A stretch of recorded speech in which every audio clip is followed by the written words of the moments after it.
pinagawa. Kasi parang naman kayo masaya, hindi ko masasaya eh.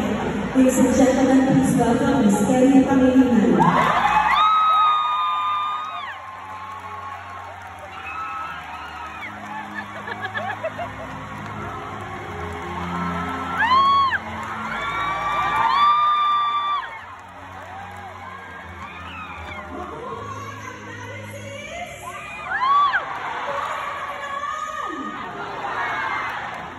Muna kayo. Maus na. Paus na. Kayo, babalik mo kayo sa susunod. Tatangkain ko kayo. Baka mamakas kayo. Kahit hindi kayo, madadala din kayo.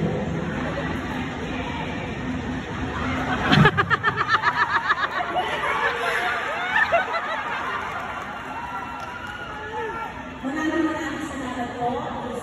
Salamat po nakikita po sa akin ito. Bishop, maraming salamat. Sa lahat ng kapatian, maraming salamat. Thank you very much.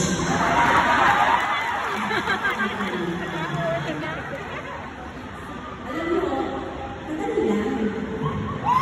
Alam niyo dati, kumakarap ako sa ganito para mag-stand up comedy.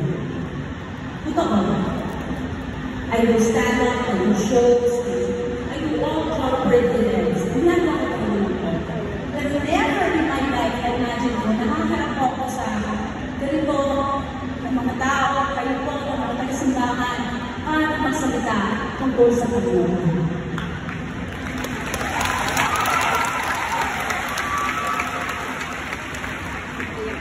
Tinanap ko ba yun? Hindi ko yun tinanap. Ginusto ko ba yun? Pupunta ko ang ginusto. Lalo na sa mga kabataan na nandito, taas ko yung mga kabataan.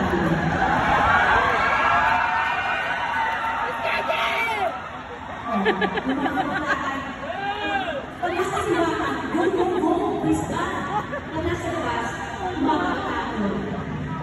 May double personality tayo. Kasi baka ba doon? Diba? Ganun lang natin. Mali pala. Hindi pala bagoy mag-lingkod sa Panginoon.